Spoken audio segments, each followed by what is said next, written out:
সুপ্রিয় দর্শক, আসসালামু আলাইকুম। বিএসআরএম গণতন্ত্র এখন অনুষ্ঠানে আপনাদের সবাইকে স্বাগত জানাচ্ছি। আমি সিকান্দার রেমান। চারজন অতিথি এর মধ্যে আমাদের মাঝে এসে উপস্থিত হয়েছেন। আমি পরিচয় করিয়ে দিচ্ছি। আমার ডান দিকে রয়েছেন বিএনপির প্রশিক্ষণ বিষয়ক সম্পাদক এবিএম মোশাররফ হোসেন এমপি, এরপর রয়েছেন মানবাধিকার কর্মী নূর খান। আমার বাদিকে রয়েছেন অ্যাডভোকেট হাসনাত কাইয়ুম, প্রধান সমন্বয়ক রাষ্ট্র সংস্কার আন্দোলন, সবশেষ রয়েছেন সভাপতি সরওয়ার তুষার, যুগ্ম আহ্বায়ক জাতীয় নাগরিক পার্টি। আপনার চারজনকেই স্বাগত জানাচ্ছি। আলোচনা মূলত শুরু করতে চাই এবিএম মোশাররফ হোসেন আপনাকে দিয়ে। সংসদে আপনারা তো মোটামুটি সকাল থেকে রাত পর্যন্ত, আগামীকাল শুক্রবারও সংসদ রয়েছে, তো যে কারণে সংসদ অধিবেশনটা আপনারা ধারাবাহিকভাবে করছেন, বেশ কিছু গুরুত্বপূর্ণ বিল কিন্তু এখানে পাস হচ্ছে এবং এই বিলগুলোর ব্যাপারে বিরোধী পক্ষের কিন্তু ব্যাপক কি বলবো এটাকে অনাগ্রহ, আপত্তি, এই বিষয়গুলো আছে। তো যে জাতীয় মুক্তিযোদ্ধা কাউন্সিল বিলের বিষয়ে আপনার দৃষ্টি আকর্ষণ করবো, একই সঙ্গে স্থানীয় সরকার পৌরসভা সংশোধনী বিল, যেটি মাধ্যমে প্রতীকের বিষয়টি ব্যবহার বন্ধ করা হয়েছে, আপনার বক্তব্যটা জানতে চাই। ধন্যবাদ আপনাকে, ধন্যবাদ বিজ্ঞ আমার সহ আলোচক এবং বাংলাদেশের দর্শক সবাইকে আমি শুভেচ্ছা জানাচ্ছি। আপনি জানেন যে এই বর্তমান সংসদ একটি আন্দোলন সংগ্রামের মধ্য দিয়ে গঠিত হয়েছে, একটা গণ অভ্যুত্থানের পরবর্তী এই পার্লামেন্ট। এই ইন্টিরিয়াম গভর্নমেন্টের সময় ডক্টর ইউনূস সাহেবের নেতৃত্বে যে সরকার ছিল তারা 133টি অর্ডিন্যান্স জারি করেছিল। সংসদীয় ব্যবস্থার নিয়ম হলো সংসদ অধিবেশন শুরু হওয়ার 1 মাসের মধ্যে এটাকে আইনে পরিণত করতে হয়। সেই হিসাবে আগামী শুক্রবার কালকেই শেষ হয়ে যাবে সময়টা। এই কারণে আমাদেরকে অধিক সময় দিয়ে আলোচনা করে বিলগুলি আমাদের পাস করতে, আজকে এ পর্যন্ত প্রায় 52টি হয়ে গেছে এবং আমরা আগামীকাল শুক্রবার সত্য যাতে এই বাধ্যবাধকতার কারণে কিন্তু কালকে সংসদ ডাকা হয়েছে এবং কালকে আমাদেরকে যেভাবে ইনফর্ম করা হয়েছে হয়তো অনেকক্ষণ থাকা লাগতে পারে, এরকম একটি বিষয়।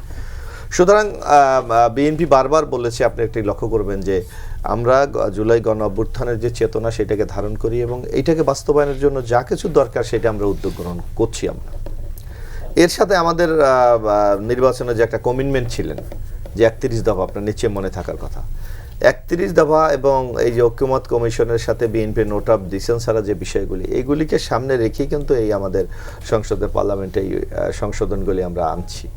সুতরাং আমরা এখনও আমাদের জায়গায় আমরা অনড় যে আমরা আমাদের যে কমিটমেন্ট ছিল সে কমিটমেন্টগুলি আমরা বাস্তবায়ন করতে চাই এবং আগামী দিনে বাংলাদেশকে একটা সবার কাছে গ্রহণযোগ্য একটা বাংলাদেশ তৈরি করার জন্য যেখানে যে পরিবর্তন দরকার সেটা করার জন্য আমরা কিন্তু ঐক্যবদ্ধ।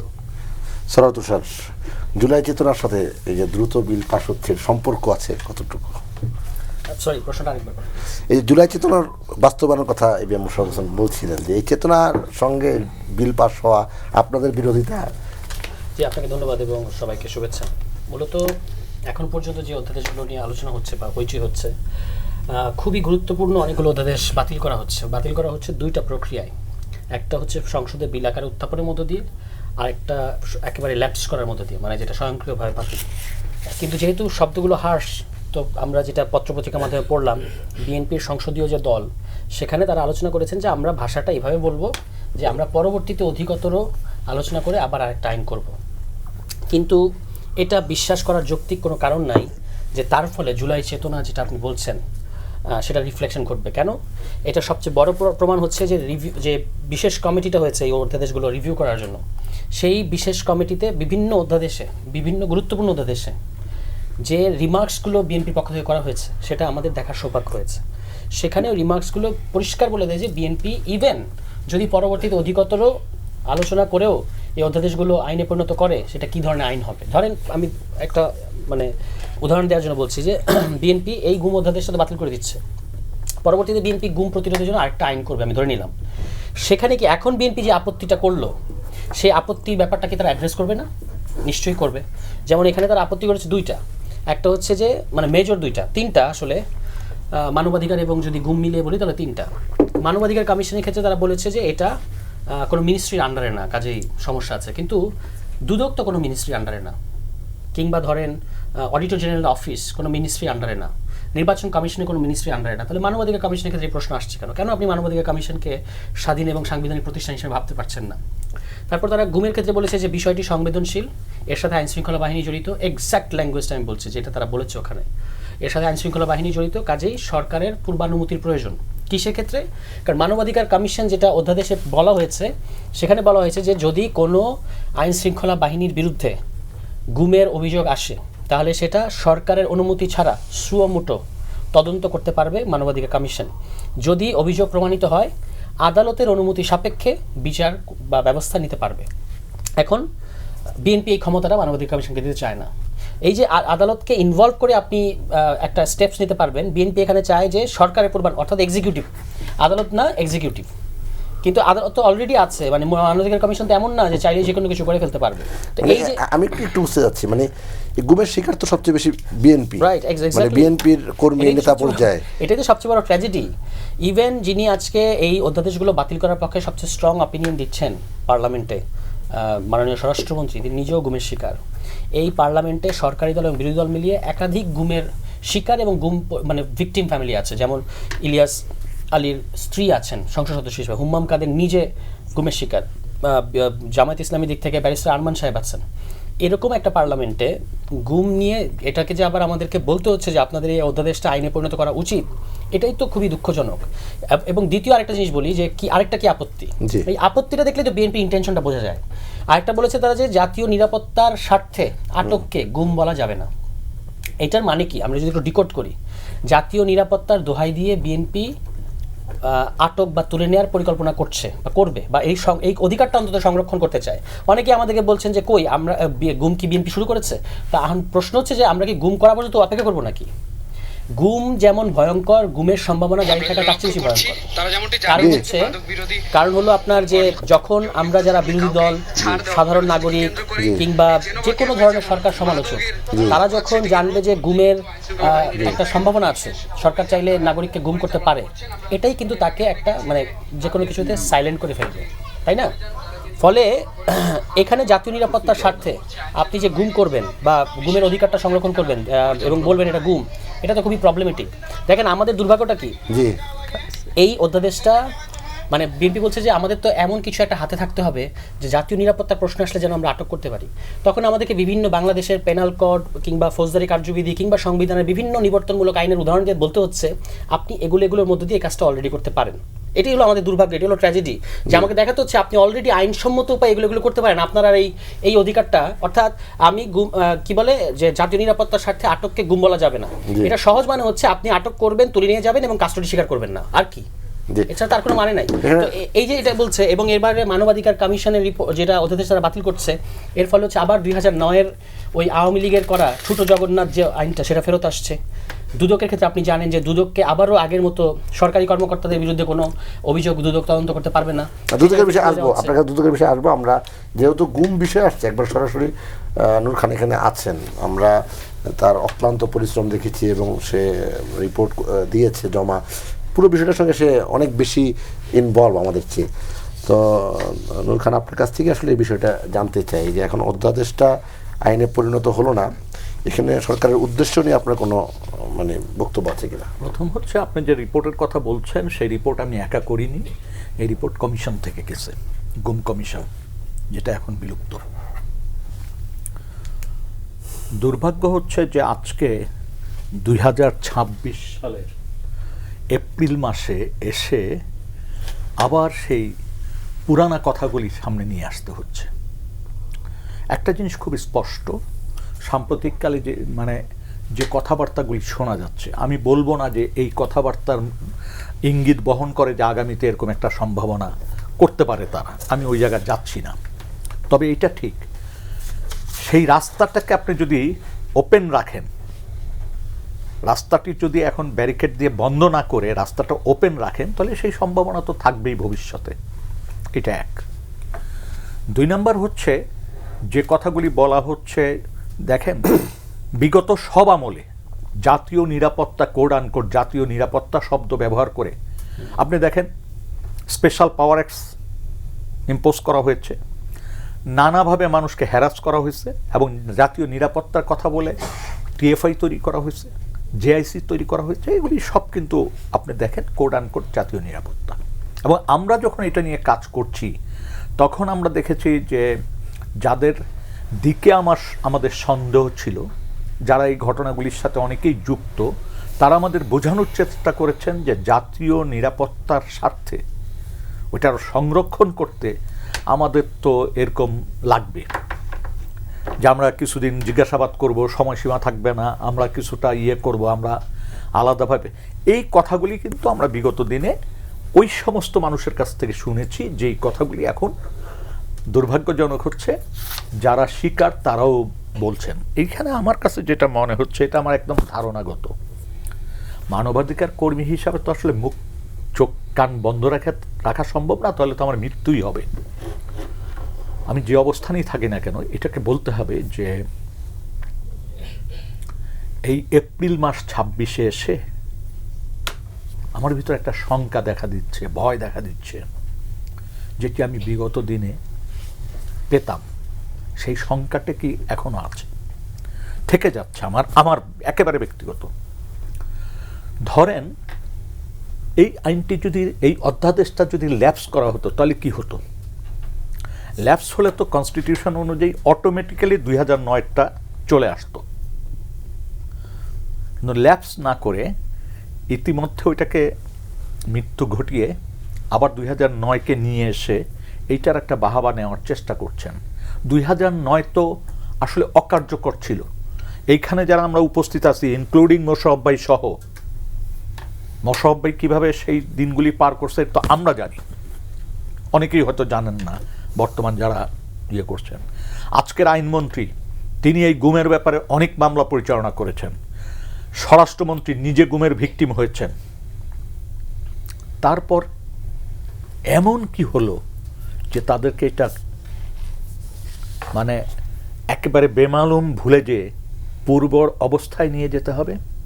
একটা কারণ থাকতে পারে।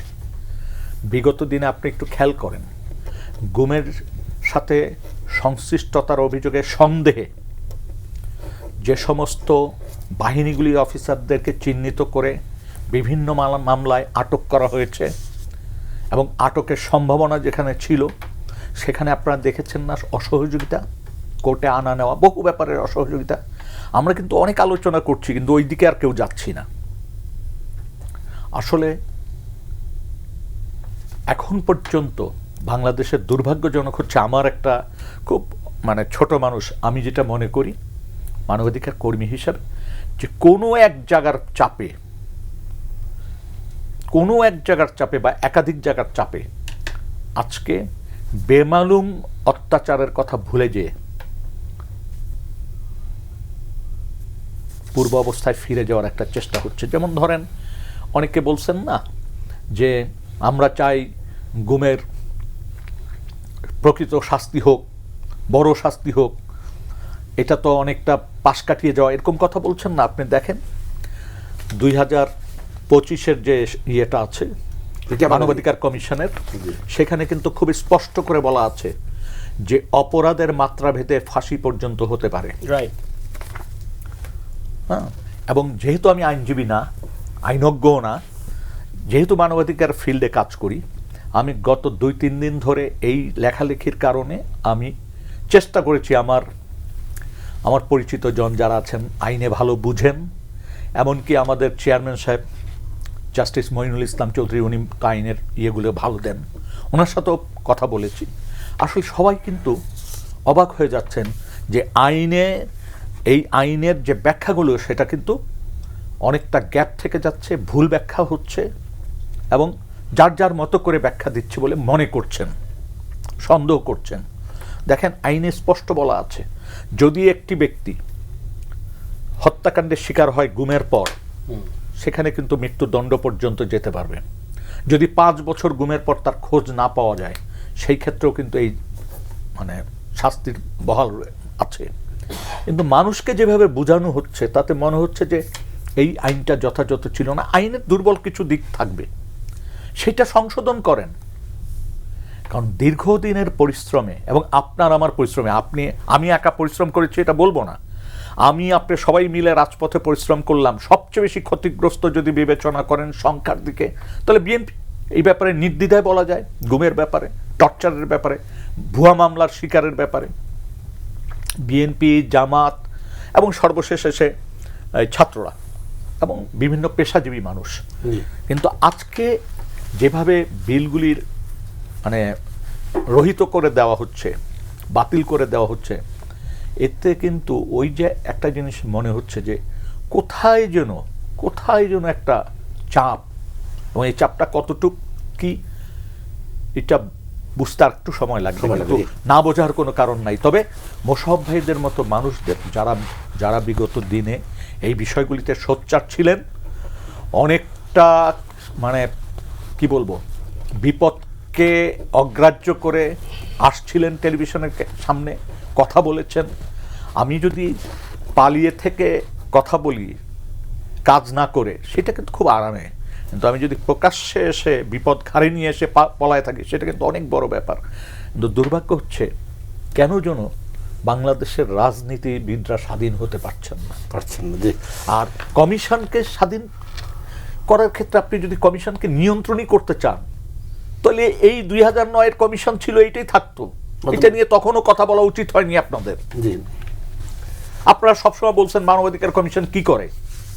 আরে ভাই, মানবাধিকার কমিশনকে কাজ করার সুযোগ কতটুকু দিয়েছেন সেটা বিবেচনা করেন। তারপরেও বলবো, হ্যাঁ, মানবাধিকার কমিশনের হয়তো বিগত দিনে ত্রুটি ছিল, বিচ্যুতি ছিল, দুর্বলতা ছিল। আপনারা কি ওই পথে নিয়ে যাবেন মানবাধিকার কমিশনকে আবার? অর্থাৎ আমলা নির্ভর মানবাধিকার কমিশন, দলবাজ নির্ভর মানবাধিকার কমিশন? আপনার কাছে এই বিষয়ে আমরা আসলে বিস্তারিত জানতে চাই। আমরা বিরতির পরে সে মানবাধিকার কমিশন এবং কোন পথে যাচ্ছে, রাজনীতির মানে প্রভাব থাকবে কি থাকবে না, এই বিষয়ে কথা বলবো। তার আগে আমরা অ্যাডভোকেট হাসান কাইম আপনার কাছ থেকে একটু জানতে চাই দুটি বিষয়। একটা হচ্ছে নূর খান ভাই বলছিলেন আইনি দিকের কথা, এই আপনি আইনজীবী আইনি দিকটা জানবো, আর চাপের একটা কথা বলছেন, আমি একটু ব্যাখ্যাটা বুঝতে পারছি না। হ্যাঁ, ধন্যবাদ সবাইকে যারা শুনছেন তাদেরকে। আমি এতক্ষণ আলাপই শুনছিলাম আসলে। মানে আমার কাছে যেটা মনে হয় যে আমাদের দুর্ভাগ্য কখনোই পিছু ছাড়ে নাই। এই দেশের মানুষের যেটা দুর্ভাগ্য, এটা হচ্ছে যে আগামীকালকে ধরেন 10 এপ্রিল স্বাধীনতার ঘোষণাপত্র দিবস, এটা 55 বছর হয়ে গেছে। ওই স্বাধীনতার ঘোষণাপত্রের বাস্তবায়ন হয় নাই বলে ধরেন তারপরে এতগুলো অভ্যুত্থান করতে করতে এসে 24-এ প্রায় আমাদের এই সময়ের মধ্যে কিংবা বাংলাদেশের ইতিহাসে সবচেয়ে বড় অভ্যুত্থান, এবং এই অভ্যুত্থানের পরে অনেক দিন ধরে আসলে এই অভ্যুত্থানের ফলাফলকে কিভাবে সংহত করা যাবে সেটা নিয়ে সবাই মিলে চেষ্টা 18 মাস ধরে। তারপরে আসলে নির্বাচন, এবং এই নির্বাচনে মোশাররফ ভাইরা আসলে পার্লামেন্টে আছে। দুর্ভাগ্য হচ্ছে যে এই পার্লামেন্টের যে আলোচনা, এই মাত্র তার প্রথম অধিবেশন, এবং এই সময়ে যে বিষয়গুলি নিয়ে কথা বলতে হচ্ছে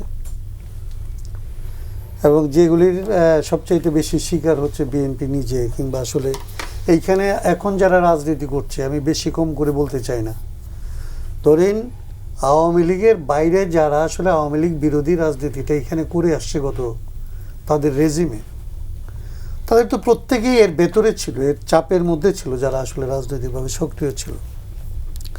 এইটা কেন আসলে আলাপ করতে হবে, এটা কেন আশা করতে হবে, এটা নিয়ে কেন সমালোচনা করতে হবে, এটা আসলে এই বাস্তবতাটা আপনি কিসের সাথে মেলাবেন? আপনার 71-এর 72-এর পরের অনেকগুলো জিনিস আমরা হারাইছি, সেটা বলতে পারবেন, কিন্তু তখনকার পরিস্থিতি নূর খান ভাইদের মনে থাকার কথা, আমাদের মনে আছে যদ্দূর, কোনোভাবেই আজকের পরিস্থিতিটার সাথে আপনি মিলাইতে পারবেন না, কোনোভাবেই মিলাইতে পারবেন না।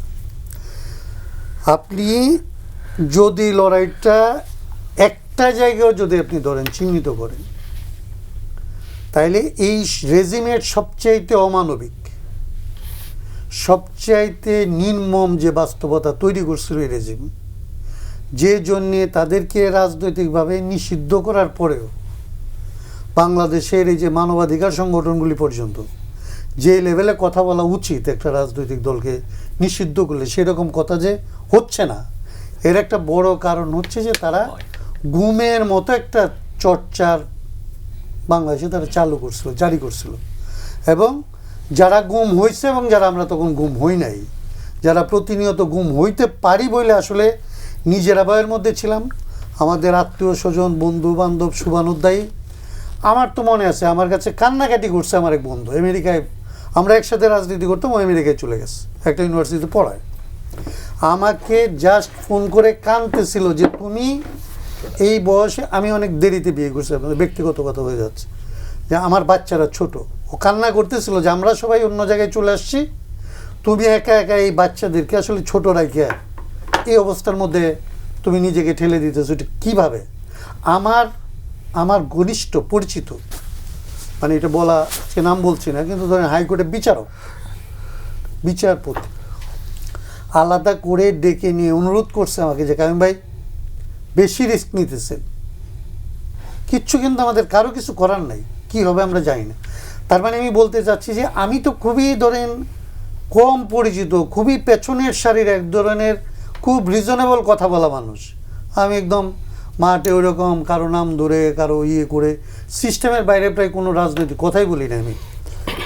তাকে নিয়ে এই ধরনের আশঙ্কা ছিল বাংলাদেশের, মানে আমাদের পরিচিত মহলের।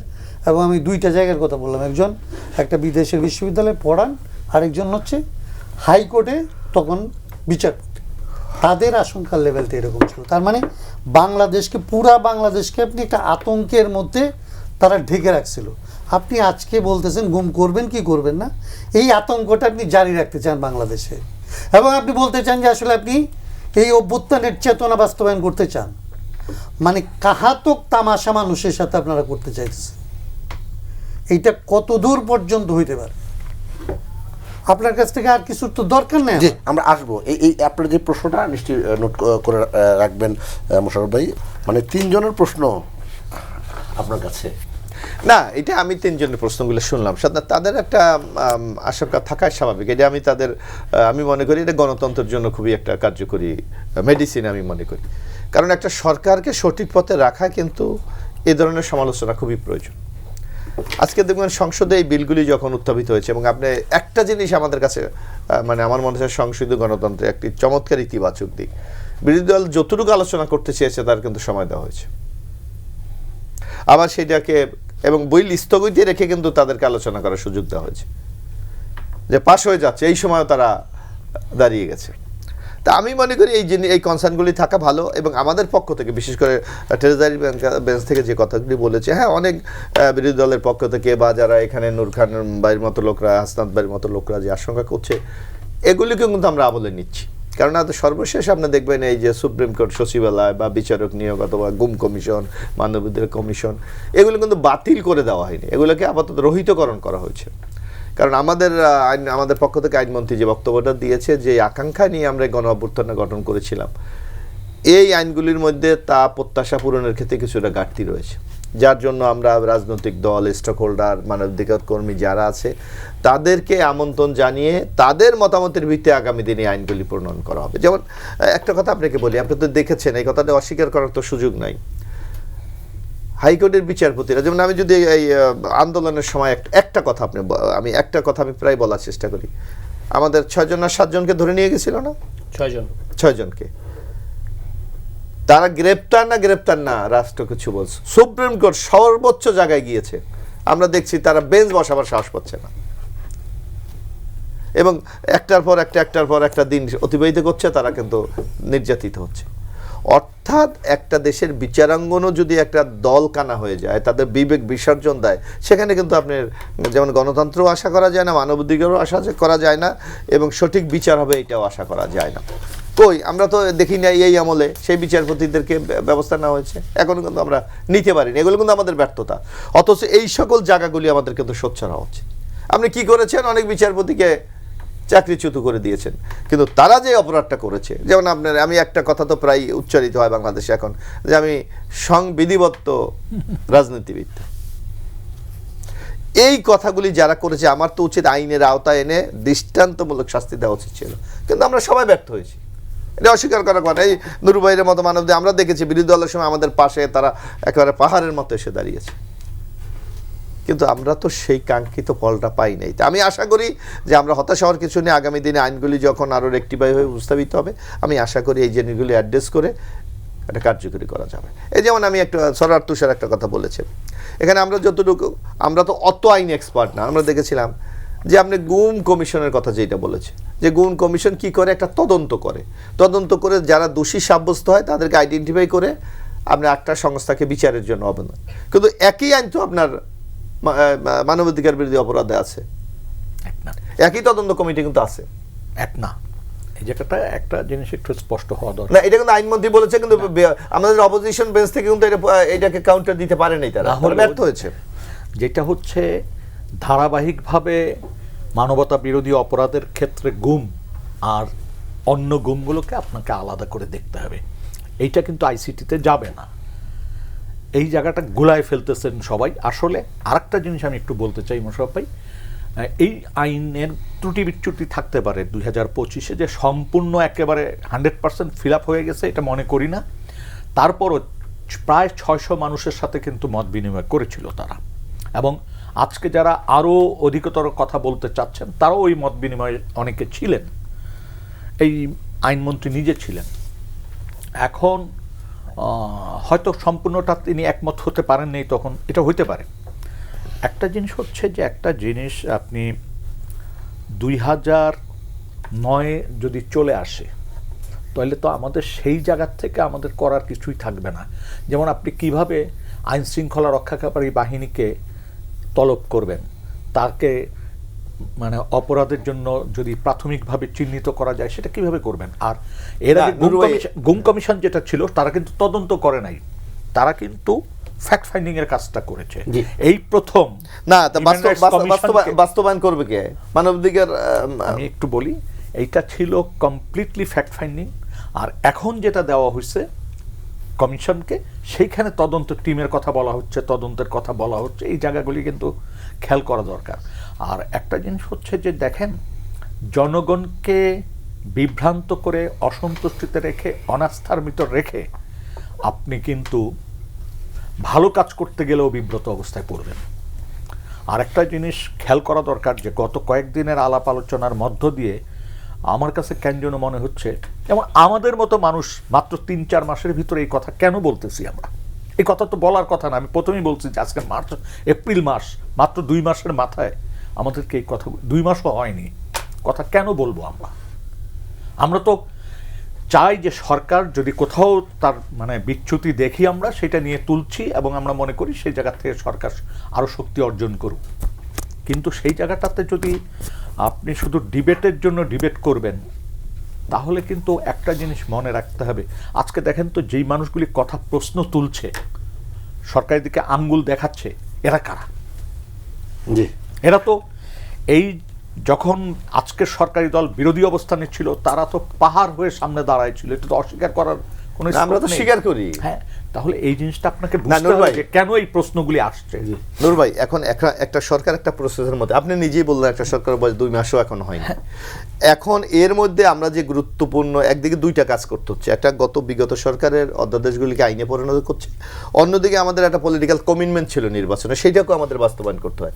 এই দুটাকে কিন্তু প্যারালালি আমাদেরকে এগিয়ে নিয়ে যেতে হচ্ছে। সুতরাং আমাদের একটু সময় দেন, এবং আমরা তো কমিটমেন্ট, আমরা তো কোনোটা বাতিল করা হচ্ছে না। এগুলি যেই পদ্ধতিতে আপনারা নিয়ে যাচ্ছেন, সেইটাকে আপনারা পারতেন আরও অধিকতর আলোচনার সুযোগও রাখতেন, এবং এইটার ঘষা মাজার কাজটাও করতে পারতেন, যেটা আসলে আমার মনে হয় আমরা আশা করি যে এই পদ্ধতিতে আমরা আগাচ্ছি। আমি ব্যক্তিগতভাবে আশা করি যে আগামীতে আপনারা যে প্রতিশ্রুতি দিচ্ছেন, আমি আশা করি যে নিশ্চয়ই এই যে 2025-এ যেটা করা হয়েছে মানবাধিকার কমিশনের যে অধ্যাদেশ, এটা রহিত করে নিশ্চয়ই এই অধ্যাদেশের চেয়েও অনেক স্ট্রং কিছু করবেন, ভালো কিছু করবেন। সেই দিন এসে এই জায়গায় কথা বলবো।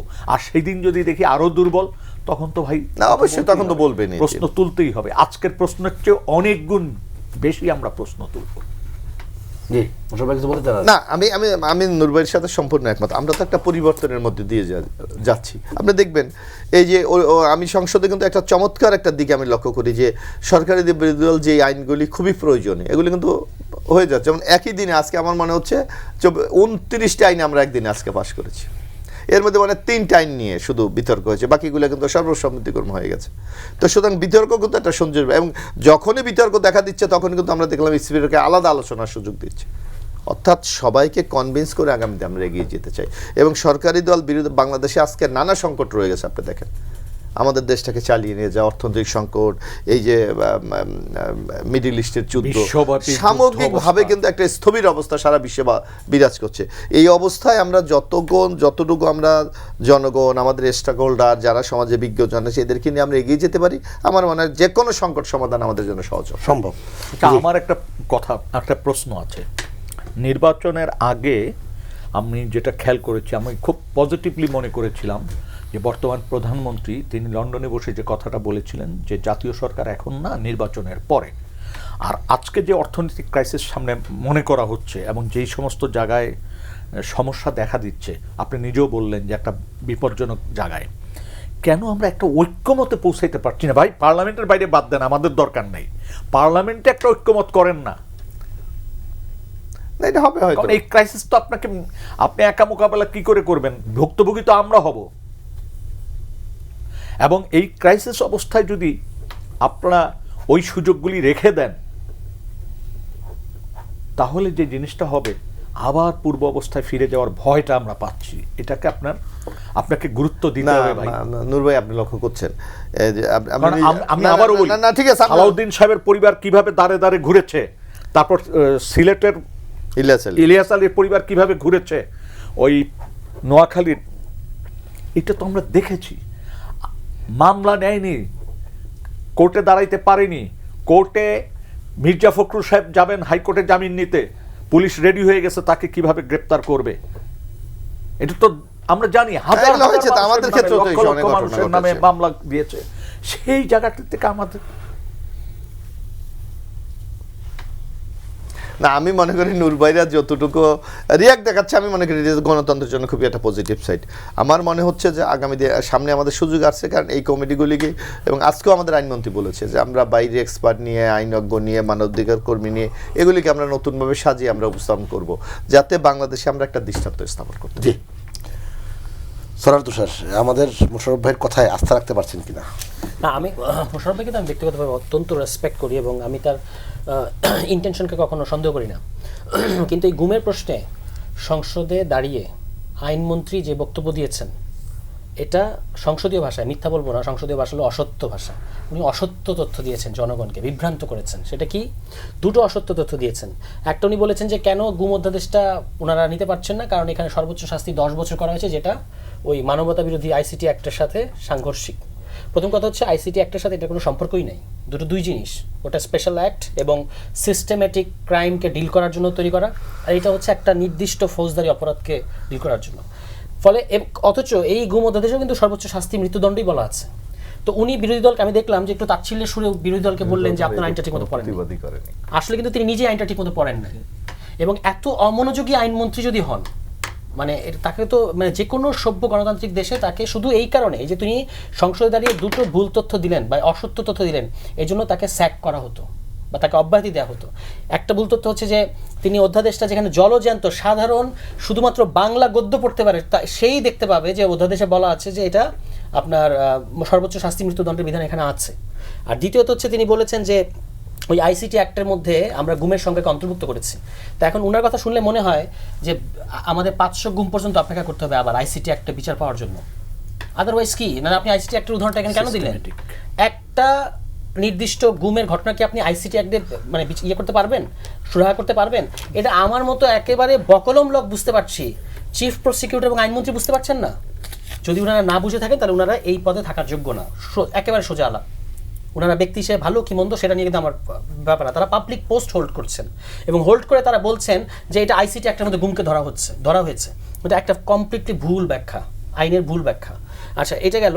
ফলে আমি এটা, ওনারা তো সংসদীয় একটা দল আছে বিএনপির, যেটা আমি একটু আগে বললাম।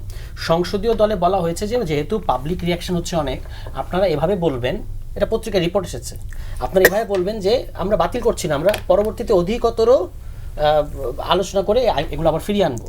তাই খুবই সিম্পল প্রশ্ন, আপনি পুলিশ কমিশন, যেটা অত্যন্ত দুর্বল অধ্যাদেশ, ওই ইন্টারিম সময়ে 3 দফা কাটছাট করে একটা দুর্বল অধ্যাদেশ করা হয়েছিল, সেখানে শুধু এতটুকু ছিল যে 3 জন ব্যক্তির নাম সুপারিশ করতে পারবে আইজিপির ওই কমিশন, যেখানে আবার রাষ্ট্রপতির প্রতিনিধি আছেন, প্রধানমন্ত্রীর প্রতিনিধি আছেন, সরকারের লোকজনই বেশি ওই পুলিশ কমিশনের মধ্যে। তারা 3 জনের নাম মানে সুপারিশ করতে পারবেন। সরকার সেখান থেকে যে কোনো একজনকে চাইলে গ্রহণ করতে পারবেন, না চাইলে নাও করতে পারবেন। সেই জিনিসটাকেও তারা এখানে বাদ দিয়েছে। সেই জিনিসটা মানে এটা কিন্তু আপনার উপর বাইন্ডিং না, কিন্তু সরকারের চিন্তাটা খেয়াল করবেন। আমি সোচটা বোঝার চেষ্টা করছি যে কোন জায়গা থেকে সরকারটা করছে। তাদের কথা হচ্ছে এই যে 3 জনের নাম দেবে, নিশ্চয়ই তারা ভালো ভালো লোকই হবে। এখন আমরা যদি এই 3 জনকে অগ্রাহ্য করে আমাদের একজন দলদাস লোক বসাই, এটা নিয়ে তো অনেক রিপারকেশন হবে, সুতরাং এটা না থাকাই ভালো। আচ্ছা, এখন আমার কথা হচ্ছে আমি এটা উদাহরণটা কেন দিলাম, তা আপনি গুমের অধ্যাদেশ নিয়ে যে প্রবলেমগুলোর কথা বলছেন, আমরা তো ভাই আপনারা কি মন্তব্য করেছেন ওই রিপোর্টের মধ্যে সেটা দেখেছি, তো দেখার পরে তো আপনাদেরকে বিশ্বাস করার কোনো কারণ নাই। মানে তারা বলছে অধিকতর আলোচনা করে আনবো, এই মন্তব্য তো তারা করে নাই। তারা বলেছে এটার সাথে আইন শৃঙ্খলা বাহিনী জড়িত, কাজেই এটার ব্যাপারে কথা বলা যাবে না, এটা জাতীয় নিরাপত্তার কারণে আমাদেরকে আটক করার মানে বিনা কাস্টডি স্বীকার করা ছাড়া আটক করার অধিকার দিতে হবে, এগুলো তারা লিখেছে। ফলে এরপরে আর তো আমাদের তাকে বিশ্বাস করার কোনো কারণ নাই। এবং সবচেয়ে ইম্পর্টেন্ট এই পুলিশ কমিশন অধ্যাদেশ, তারপরে জুলাইয়ের অধ্যাদেশ, এই মানবাধিকার এবং গুম, এগুলো কিন্তু এনট্যাঙ্গেলড, একটার সাথে সম্পর্কিত। মানবাধিকার অধ্যাদেশ এটা চলে যাচ্ছে মানে হচ্ছে এগুলো আর একটাও কাজ করবে না। বিশেষত জুলাই কিন্তু রিস্কে পড়ে গেল। ধরেন এই 2-3 বছর এখন পর্যন্ত সরকার একটু নমনীয়, 2-2.5 বছর পরে সরকার যখন বেশ হৃষ্টপুষ্ট হয়ে যাবে আমরা ধারণা করি, তখন যদি তারা চায় যে কোন জুলাই অধ্যাদেশে বলা আছে কোনটা রাজনৈতিক প্রতিরোধ যদি হয়, পুলিশের সাথে জুলাইয়ের এনকাউন্টার যদি রাজনৈতিক প্রতিরোধ হয় তাহলে সেটা মীমাংসিত হয়েছে বলে ধরে নেওয়া হবে। কিন্তু যদি যেটা সাধারণ ফৌজদারি অপরাধ সেটার কিন্তু বিচার হবে। তাহলে এখন এটা ঠিক করবে কে? এই মানবাধিকার অধ্যাদেশ কমিশনকে মানে এই কমিশনকে এটার অধিকার দেওয়া ছিল, এখতিয়ার দেওয়া ছিল। এখন আপনি এটাকে সরিয়ে দিচ্ছেন, তার মানে 2009-টা ফেরত আসছে। সেই 2009-এর কমিশন অনুযায়ী আপনি কিন্তু আইন শৃঙ্খলা বাহিনীর বিরুদ্ধে কোনো তদন্ত বা কিছু করতে পারবেন না, যেটা ভাই বলেছেন যে শুধু ফ্যাক্ট ফাইন্ডিং করতে পারবে তারা। তার মানে কে ডিসাইড করবে? করবে পুলিশ নিজেই। তো এখন পুলিশের যদি উদ্দেশ্য থাকে বিরোধী দলকে তারা হয়রানি করবে কিংবা অন্যান্য যে কোনো জুলাইয়ের সাথে সংশ্লিষ্ট যে কাউকে হয়রানি করবে, তারা কিন্তু এই সাধারণ অপরাধ বলবে যে এই ঘটনাটা, এই স্পেসিফিক ঘটনাটা আসলে সাধারণ ফৌজদারি অপরাধের মধ্যে পড়ে, তাহলে আপনি চাইলে হয়রানি করতে পারবেন। এই স্কোপটা তো আপনি এখানে রাখছেন। এটার একমাত্র সুরক্ষা ছিল এই মানবাধিকার অধ্যাদেশ কমিশন, মানবাধিকার কমিশন অধ্যাদেশ, সেটাতে বাদ করে দেওয়া হয়েছে। ফলে এই জিনিসগুলো করার মধ্য দিয়ে যেটা হচ্ছে 2 মাসের মধ্যে দিয়ে আপনি দেখেছেন যে আমরা তো অনেক সিরিয়াস বিষয় নিয়ে আলোচনা করছি, কত সিলি বিষয়ে বিএনপি কি করেছে এটা আমরা কেউ খেয়াল করছি না। যেটা ওই যে হাসান আব্দুল্লাহ সংসদে বলেছেন যে আপনারা তো বাপের দোয়া ক্রিকেট বোর্ড বানিয়ে ফেলেছেন। বিএনপির স্থায়ী কমিটির 3 জন হেভিওয়েট ব্যক্তির সন্তানদেরকে বিসিবির মতো জায়গায় একটা সদস্য করা হয়েছে। একটা সদস্যের জন্য তারা 3 জন হেভিওয়েট স্থায়ী কমিটির মানে মির্জা আব্বাসের সন্তান, সালাউদ্দিন সাহেবের সন্তান এবং আমির খসরু সাহেবের সন্তান, এই 3 জনকে বিসিবির পরিচালনা কমিটির সদস্য করা হয়েছে। কেন? এবং ওই যে রাশনা ইমাম, তিনি হচ্ছেন ববি হাজাজের স্ত্রী, তাকেও করা হয়েছে। এরা কেউ ক্রিকেট সংশ্লিষ্ট লোক না। কোকো সাহেব যখন বিসিবির সাথে জড়িত ছিলেন কেউ কিন্তু এটা নিয়ে কোনো প্রশ্ন তোলে না। কেন? Because he has genuine interest in cricket, he had genuine interest in cricket. কিন্তু এখন আপনি যাদেরকে দিয়েছেন এরা হচ্ছে একেবারে নেপো কিডস। এবং বিএনপি এই নেপাল দেখার পরও, যেখানে নেপো কিডসদের বিরুদ্ধে এই আন্দোলনটা, লাস্ট যে গণ আন্দোলনটা হলো, এটা ছিল নেপো কিডসদের যে বিলাসী জীবনযাপন এবং দুর্নীতি, সরকারের দুর্নীতি, সেটার বিরুদ্ধে ছিল। তারপরে আপনি নেপো কিডসদের এখানে বসালেন। আপনি এতটুকু কাণ্ডজ্ঞান তারা দেখালো না যে আমি স্থায়ী কমিটি 3টা সন্তানকে 3 জায়গায়, মানে 3 হেভিওয়েট নেতার 3 সন্তানকে 3টা জায়গায় বসাই অন্তত, সেটাও খারাপ হতো। তবুও আমি বলতেছি যে আপনি এইটাও করলেন না, আপনি 3 জনকে এক জায়গায় দিয়ে দিলেন। এবং এইটা আপনি জানেন যে বাংলাদেশের কোটি কোটি তরুণ ক্রিকেটের ব্যাপারে একেবারে বিরাট ক্রেজি। তারা কিন্তু এই ঘটনাটা খেয়াল করলো। আমরা হয়তো সারাদিন জুলাই সনদ ইত্যাদি নিয়ে কথা বলি, তারা তো এই সবগুলো বিষয়ের ব্যাপারে হয়তো ইন্টারেস্টেড না, কিন্তু এই ব্যাপারটা তো তারা খেয়াল করলো। এটা কি বিএনপির জন্য ভালো হয়েছে? এবং আজকে যেটা নিয়ে আলোচনা করতেই পারলাম না, সেটা হলো যে বিচার বিভাগ নিয়ে যে কাজটা তারা করেছে, এটা সরাসরি তাদের দলীয় ইশতেহার। বিএনপি দেবেন কথাই শুরু করে যে আমরা আমাদের দলীয় ইশতেহার এবং নির্বাচনী প্রতিশ্রুতি অক্ষরে অক্ষরে বাস্তবায়ন করব। তা আপনি ভাই কি করলেন? এই বিচার বিভাগের বিচারক নিয়োগ আইন অধ্যাদেশ এবং সুপ্রিম কোর্ট সচিবালয় অধ্যাদেশ 31 দফা এবং নির্বাচনী প্রতিশ্রুতি, 2 জায়গাতে তারা বলেছে যে এইটা মাজদার হোসেন মামলার রায়ের আলোকে তারা বিচার বিভাগের স্বাধীনতা নিশ্চিত করবে, অধস্তন আদালতের কর্তৃত্ব এবং শৃঙ্খলা ফিরিয়ে দেবে সুপ্রিম কোর্টের কাছে, বিচারক নিয়োগের ক্ষেত্রে তারা একটা স্বচ্ছ প্রক্রিয়া তৈরি করবে। এখন আপনি এই যে অধ্যাদেশ দুটো বাতিল করে দেওয়ার মাধ্যমে সরাসরি বিচারক নিয়োগ এটা চলে গেল প্রধানমন্ত্রীর হাতে এবং অধস্তন আদালতের নিয়ন্ত্রণ চলে যাচ্ছে আবার আইন মন্ত্রণালয়ের হাতে। আমরা আওয়ামী লীগ আমলে দেখেছি রাতের বেলা কোর্ট বসিয়ে বিএনপি নেতাদেরকে অকারণে হয়রানির উদ্দেশ্যে আপনার রিমান্ড দেওয়া হয়েছে। সেরকম একটা ক্যাঙ্গারু কোর্টে কি আবার আমরা পেতে যাচ্ছি এই ঘটনার মধ্য দিয়ে? এবং আপনি কিভাবে এত দ্রুত আপনার প্রতিশ্রুতিকে ভঙ্গ করতে পারেন? জুলাই সনদের ব্যাপারে আমরা প্রতিদিন শুনতে পাচ্ছি আমরা অক্ষরে অক্ষরে বাস্তবায়ন করব। সেখানে 52 দফায় বলা আছে যে সুপ্রিম কোর্ট সচিবালয় করতে হবে এবং সেখানে বিএনপির কোনো নোট অফ ডিসেন্ট নাই। তাহলে আপনার এটা অক্ষরে অক্ষরে বাস্তবায়ন করার কথা। তা আপনি তো জুলাই সনদ ভায়োলেট করতেছেন, আর নিজের 31 দফার তো দফা রফা হয়েই গেছে। মানে এটা শুধু একটা কথা বললাম, এরকম আমি আরও 4-5টা দফা উইথ রেফারেন্স দেখাতে পারবো যেখানে বিএনপি তার কমিটমেন্ট ইতিমধ্যেই ভঙ্গ করেছে। এবং আরেকটা হলো এই যে গুরুত্বপূর্ণ অধ্যাদেশগুলো বাতিল করলো না, যেগুলো জনগুরুত্বপূর্ণ, যেগুলোতে সরকার আরও জবাবদিহির মধ্যে পড়বে, যেটাতে তার ক্ষমতা বৃদ্ধি হবে, একচেটিয়া ক্ষমতা, স্থানীয় সরকার অধ্যাদেশ, সেই অধ্যাদেশটা তারা এটাকে আবার আইনে পরিণত করেছে। এর মধ্য দিয়ে তারা স্থানীয় জনপ্রতিনিধিদেরকে, যাকে লোকে ভোট দিয়ে যাকে নির্বাচিত করবে, তাকে কলমের এক খোঁচায় কোনো ধরনের কারণ দেখানো ছাড়া চাইলে অপসারণ করতে পারবে। এই ক্ষমতা সরকার নিজের কাছে রাখছে সংরক্ষণ করার জন্য। স্থানীয় সরকার অধ্যাদেশটা তারা বাস্তবায়ন আইন করেছে, এবং এটা আমি দেখলাম পার্লামেন্টের সবাই হাততালি, ওই টেবিল চাপড়ে এটাকে মানে গ্রহণ করলো। এটা black day in our history, মানে আমি এটা নিজে আজকে চাক্ষুষ দেখে আমার কাছে মনে হয়েছে এই যে একটা হিস্টোরিক ক্রাইমের অংশ করা হলো এতগুলো সংসদ সদস্যকে, যারা এই আইনগুলো বানায় নাই, এবং তারা হয়তো সবাইকে যদি আমরা আলাদা আলাদা মতামত জিজ্ঞেস করতাম, তারা সবাই বাতিলের পক্ষে বলতো না, মানে বিচার বিভাগের কথা বলতেছি। কিন্তু আপনি তাদেরকে ওই আর্টিকেল 70-র কারণে তারা কিন্তু দলের সিদ্ধান্তের পক্ষে থাকতে বাধ্য হলো। এবং একটা মানে ওই যে এটা আমি বলবো যে ল্যাপস যেগুলো করা হয়েছে সেগুলোর কপাল ভালো, মানে সেগুলোর ক্ষেত্রে অন্তত হিস্টোরিক ক্রাইমের অংশ হইতে হয়নি আমাদের সংসদ সদস্যদেরকে। কিন্তু এই যে বিচার বিভাগের স্বাধীনতার আপনি আজকে যে মেরুদণ্ড ভেঙে দিলেন, এবং এটাতে আপনি এই হিস্টোরিক ক্রাইমের অংশ করলেন আমাদের মাননীয় সংসদ সদস্যদেরকে। কিন্তু এই ঘটনাটা ঘটছে আসলে 1-2 জনের সিদ্ধান্তে। এই হলো মানে এখনকার ট্র্যাজেডি। জি, অ্যাডভোকেট হাসনাত কেউ,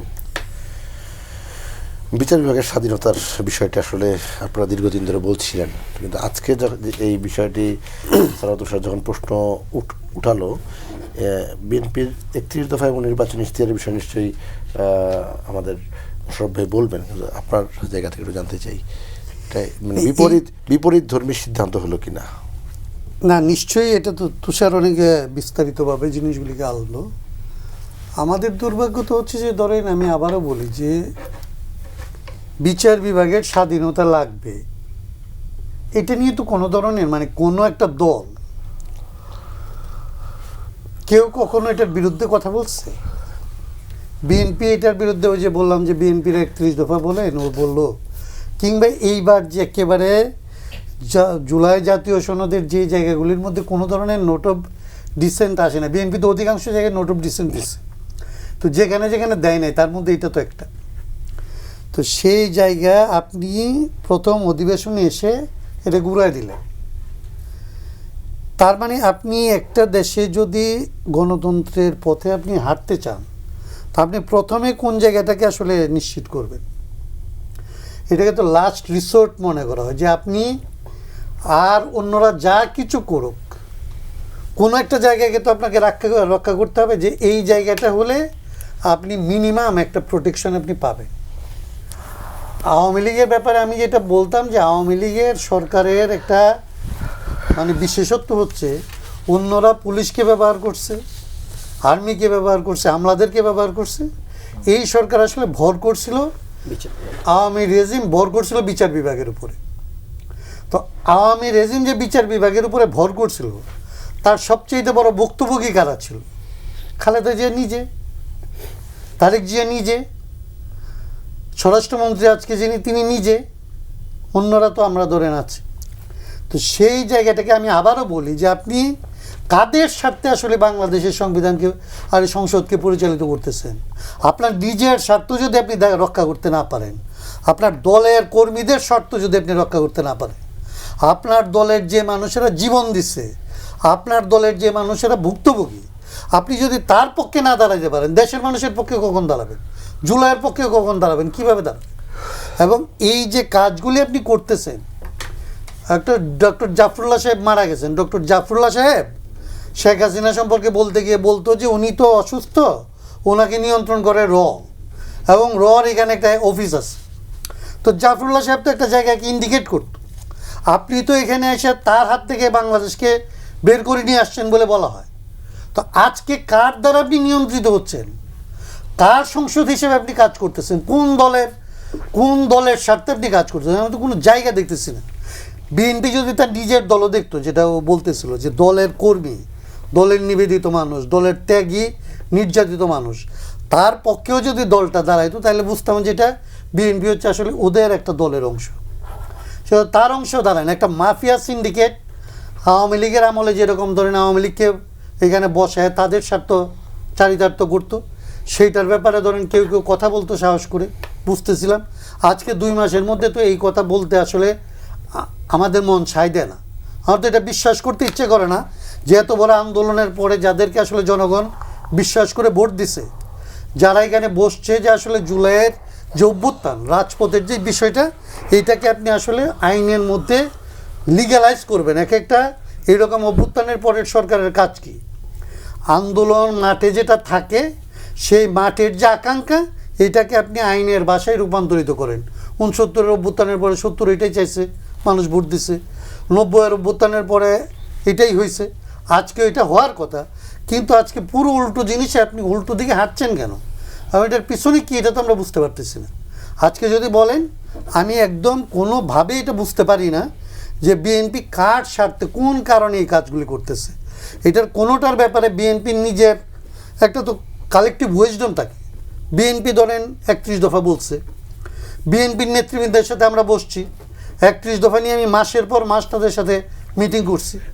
31 দফা হয়েছে, এই 31 দফা নিয়ে তারা মাঠে গেছে, ওয়ার্কশপ করছে, সেমিনার করছে, কথা বলছে, জনগণ তাদের কথায় উদ্বুদ্ধ হয়েছে, তাদেরকে আসলে ভোট দিছে, তাদেরকে পাঠাইছে। এখন 31 দফা ভঙ্গ করার মানে বিএনপি নিজে কোন জায়গাতে এটা ভঙ্গ করে? একটা কালেকটিভ উইজডম আছে, দলটার একটা আছে, দলের নেতা এটার সাথে ছিল, জনগণ এটার সাথে ছিল।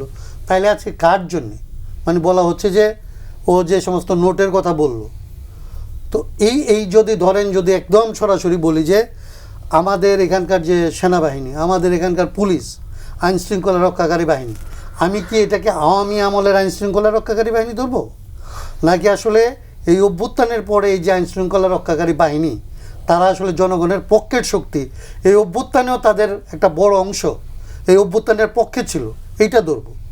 আমি তো এদের দোহাই দেওয়ারও কোনো কারণ দেখি না।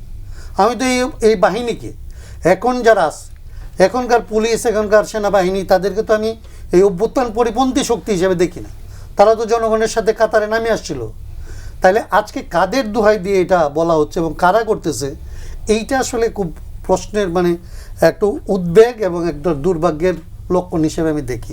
এবং আমি মনে করি এইটা বিচার বিভাগের বেলা এটা হচ্ছে সবচাইতে বড় জায়গা। কারণ বিচার বিভাগকে যদি আপনি স্বাধীন হইতে না দেন, তাহলে আর বাকি কোনো জায়গার উপরে জবাবদিহিতার যে প্রশ্ন, আইনের আওতায় আনার যে প্রশ্ন, আইনের শাসনের যে প্রশ্ন, এটা কোনোভাবেই আপনি এস্টাবলিশ করতে পারবেন না।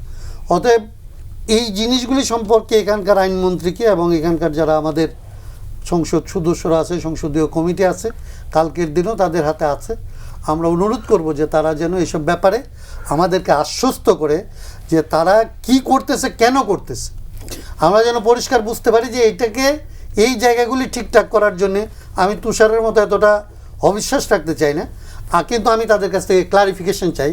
কারণ আমরা এই আন্দোলনে ছিলাম, আমাদেরও এই আন্দোলনে অবদান আছে, রক্ত আছে, জীবনের একটা বড় অংশ আছে।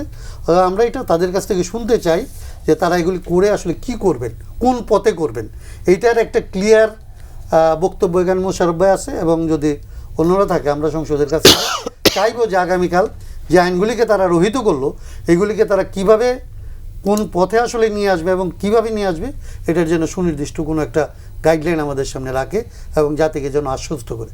অন্যথায় আসলে একটা উদ্বেগ এবং উৎকণ্ঠা তৈরি হচ্ছে, আমরা ভয় পাচ্ছি।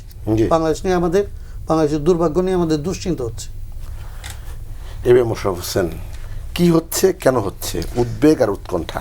না, এখানে আসলে কায়ুম ভাই বা নূর ভাই অথবা সারোয়ার তুষার ভাই যে উদ্বেগটা প্রকাশ, আমি মনে করি এটা এক হিসাবে আমরা ইতিবাচক হিসাবে দেখতে চাই। আপনি দেখেন, বিএনপি যে 31 দফা প্রণয়ন করেছিলেন নির্বাচনের আগে, এখানে কিন্তু মিনিমাম 4টা পার্ট আছে। এটা হলো কনস্টিটিউশনাল কিছু বিষয় আছে, অর্থনীতির বিষয় আছে, তারপর আগামী দিনে আমাদের একটা পলিটিক্যাল প্রোগ্রাম আছে, এইভাবে 4টা ভাগ আছে। এখন দেখেন বিএনপি সবেমাত্র যে কথাটা বলা, আজকে মনে হয় 51 দিন আমাদের 52 দিন আমাদের বয়স। 52 দিনের মধ্যে কিন্তু আমরা আমাদের ওয়াদাগুলি অনেকটা আমরা কিন্তু বাস্তবায়নের দিকে আমরা এগিয়ে যাচ্ছি। হ্যাঁ, একটা জিনিস, আপনার পদক্ষেপ যখন নিতে চান, সেখানে কিছু সকল মহলকে তো আর সন্তুষ্ট করা যাবে না, কিন্তু দেখতে হবে সামগ্রিক দেশের জন আকাঙ্ক্ষাকে আপনি কতটুকু ধারণ করেন। জনগণের আকাঙ্ক্ষা কি এইটা? না, আমি বলতেছি, আমি একটু বলি, আমি বলছি কয়েকটা পার্ট আছে, হয়তো আইনগত একটা দিক বা কনস্টিটিউশনাল একটা দিক নিয়ে উদ্বেগ প্রকাশ করছে, এর বাইরেও কিন্তু আমাদের বেশ কিছু ইতিবাচক দিক আছে। আপনি দেখবেন আমরা বাংলাদেশে কি হয়, আপনি যদি 2008-এর নির্বাচনের দিকে তাকান, আপনি দেখবেন নির্বাচনের বিজয়ের জন্য শেখ হাসিনা কিন্তু চুম্বক কিছু কথা বলেছিলেন। যে আমি 10 টাকা চাল দেবো, বিনামূল্যে সার দেবো, ঘরে ঘরে চাকরি দেবো, আসলে কি পেরেছিল? মানে ওয়াদা ভঙ্গের একটা আমরা মিছিল সেদিন দেখেছিলাম। কিন্তু আপনি বিএনপির দিকে তাকান, বিএনপি যে ওয়াদাগুলি করেছিল সেগুলি কিন্তু বাস্তবায়ন করে জনগণের কাছে দেখাচ্ছে যে আমরা কিন্তু যে কথাগুলি বলেছি সেই কথাগুলি বাস্তবায়ন আমরা করতে। ইতিমধ্যে আপনি দেখেন ফ্যামিলি কার্ড পরিবর্তন করা হয়েছে, ইতিমধ্যে দেখেন ওই যে ইমাম মুয়াজ্জিনদেরকে ভাতা দেওয়া হয়েছে, কৃষি ভাতা আগামী 16 তারিখ দেওয়া হবে, খাল খনন আমরা শুরু করেছি, ইমাম মুয়াজ্জিনদের বেতন আমরা শুরু করেছি, এই যে সাংবিধানিক একটা পরিবর্তনের কথা বলেছি সেগুলিও শুরু হয়েছে। এই যে আজকে দেখবেন আজকে বিরাট যে আমাদের সকলের আওয়ামী লীগের আমলে আমাদের বড় একটি কনসার্ন ছিল যে দলীয় মার্কা যেন লোকাল গভর্নমেন্ট না হয়, আজকে দেখেন সেটা কিন্তু বাদ দিয়ে দেওয়া হয়েছে। তো সামগ্রিকভাবে এইভাবে সব আকাঙ্ক্ষাগুলোকে আমরা পূরণ করছি। হ্যাঁ, কোথাও যদি আমাদের ছন্দপতন ঘটে আমরা শুনছি, স্টকহোল্ডার যারা আছে তাদের মতামত, আমরা মনে করি আগামী দিনে এখনও তো এটা একটা চূড়ান্ত হয়ে যায়নি। হাসান ভাই বা ইয়ে আছে, বিএনপির পক্ষ থেকে কমিটমেন্ট করা হচ্ছে জাতিকে এর অধিকতর পরীক্ষা নিরীক্ষা করে আমরা আগামী দিনে আবার উপস্থাপনা করবো। সুতরাং আমার মনে হয় সুযোগ আছে, বরং এই সামাজিক পেশারটা আমি মনে করি খুবই ইতিবাচক। এর মাধ্যমে হয়তো যে কোনো সিদ্ধান্ত যা আছে সেখান থেকে হয়তো কিছুটা পরিবর্তন হতে পারে। এই বিতর্কটা আসলো কেন? না, এখন ধরেন আসলে এখানে কিন্তু জিনিসটাকে বাদ করে দেওয়া হয়নি। আবার কি বলা হয়েছে, যেমন সুপ্রিম কোর্টের যে বলা হচ্ছে আগে আমরা দেখেছি স্বাধীনতা দিয়েও আপনি কি করেছেন, আপনি একজন প্রধান বিচারপতিকে চলে যেতে হয়েছে না। আজকে বিএনপি এই যে আজকে নুরু ভাইরা কথা বলে, হাসান ভাইরা বলে, সারোয়ার তুষা বলে, বিএনপির পক্ষ থেকে একটা ঘটনা দেখেছেন যে এদের বিরুদ্ধে কোনো শাস্তিমূলক ব্যবস্থা নেওয়া হচ্ছে অথবা এদের বিরুদ্ধে মিথ্যা মামলা বানোয়ার মামলা দেওয়া হচ্ছে, তাদেরকে হয়রানি করা হচ্ছে? দেখবেন না। 52 দিন তো এখন দেখার সুযোগ হয় না। আমি বলছি তারপরও তো কিছু কিছু জায়গা হয়। আমরা তো দেখেছি হাসিনা যাওয়া 2008-এ ক্ষমতা আসার সাথে সাথে আমার এলাকায় 2 জনকে খুন করেছে পরের দিন। সেটা আপনি একটা লক্ষ্য করেন বাংলাদেশে। নূর খান ভাই হাত তুললেন কেন, কিছু বলতে চান? ব্যাপারটা হচ্ছে যেভাবে মোশাররফ ভাই বলছেন এইভাবে না দেখে একটু মানে বাস্তব জায়গাটা একটু খেয়াল করা দরকার। আমরা কথা বলতে পারিনি এটাও ঠিক না। আমি তো তখন এটাও বলেছি যে এই খুনের সাথে সরাসরি প্রাইম মিনিস্টার জড়িত, এই কথা বলে তো ছিলাম বেঁচে, বলিনি এ কথাও না, অন রেকর্ড আপনি ডয়েস ভ্যালিতে দেখেন। তো আসলে ব্যাপারটা হচ্ছে যে এখনো কথা বলছি, তখনও বলেছি, আগামীতেও বলার চেষ্টা করব, আল্লাহর রস্তে আমাদের কণ্ঠরোধ করার চেষ্টা করবেন না। আরেকটা জিনিস হচ্ছে যে কাজটি সহজে, কারণ আপনি তো আমার সাথে মানে আমরা তো দেখেন একে অপরের বিপদের সাথী ছিলাম, তখন যারা বিপদগ্রস্ত ছিলাম, আজকে যারা বিপদগ্রস্ত আমরা কিন্তু তার সাথেও আছি। আজকে যাদেরকে ধরে নিয়ে আদালতে পিটাচ্ছেন, জেলখানায় টর্চারের খবর শুনছি, তারপরে কথায় কথায় ওই যে আপনার কি বলে স্পেশাল পাওয়ার অ্যাক্ট আর সন্ত্রাস বিরোধী আইন দিচ্ছেন, এগুলি নিয়ে কিন্তু আমরা আমাদের উদ্বেগ জানাচ্ছি। স্পেশাল পাওয়ার অ্যাক্ট কি এখন আছে? আছে আমাদের এখন তো হচ্ছে না।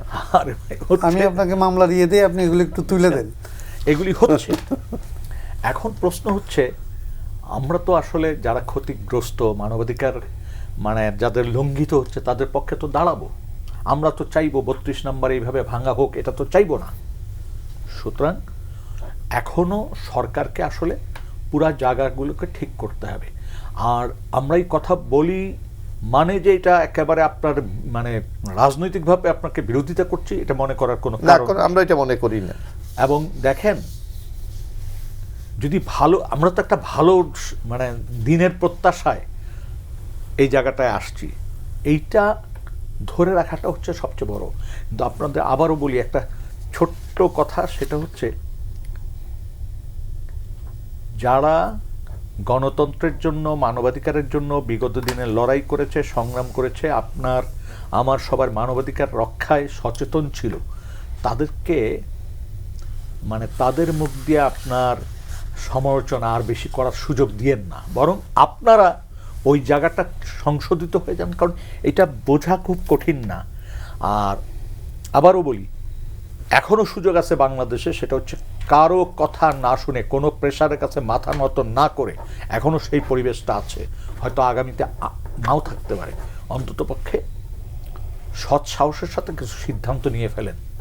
কারণ আপনি তো বলেছেন যে ভাই এই মানবাধিকার, আজকে যারা কথাগুলি বলছেন তারাই তো বিগত দিনে বলেছেন, তারাই তো কোর্টে দাঁড়িয়েছেন। ভাই আমাদের মামলা নিয়েও তো এই আসাদ কোর্টে দাঁড়িয়েছে আজকের মন্ত্রী। বিনা পয়সায় আমাদের জন্য লড়াই করেছেন।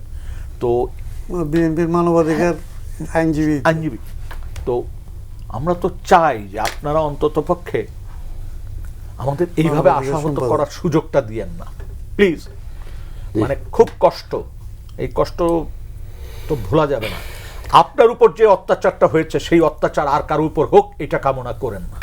না, এটা তো আমরা অবশ্যই চাই, কারণ আমরা যদি এখন এখানে অতীত থেকে যদি আমরা শিক্ষা না নিতে পারি, চান, আগামী তাহলে দিনে এই যে কথায় কথায় একটু সমালোচনা করলেই গ্রেপ্তার করা শুরু করে দিয়েছেন, এটা বন্ধ করেন। না, আমার তো জানা মতে এরকম, কিন্তু আমি আরে ভাই, 2 জন নারী গ্রেপ্তার হয়েছে রিসেন্টলি। না, এটা তাৎক্ষণিক আপনি দেখেন কেন না, হবে? না, আবার নূর ভাই, আমি একটু পুলিশ এখানে অতি বলি। উৎসাহী হয়ে হাসিনার না, কোনো নূর সমালোচনা ভাই। করলে করতো মামলা, এখন শুরু হয়ে গেছে তারেক সাহেবের ব্যাপারে কোনো কথা উঠলেই ব্যাস। না, নূর ভাই, সেই রাষ্ট্র সরকার বিরোধী না, পোস্ট একই এবং ভাষা। এইটা যখন এরকম একটা ঘটনা ঘটেছে, আমি তাৎক্ষণিকভাবে না, পরের দিন কিন্তু তাদের জামিন হয়ে গেছে। জানি। অর্থাৎ সরকারের নজরে যখন এসেছে, সরকার কিন্তু প্রয়োজনীয় একটা ব্যবস্থা গ্রহণ হয়েছে, আর করছে। একটা হইতে অনেক সময় লাগছে।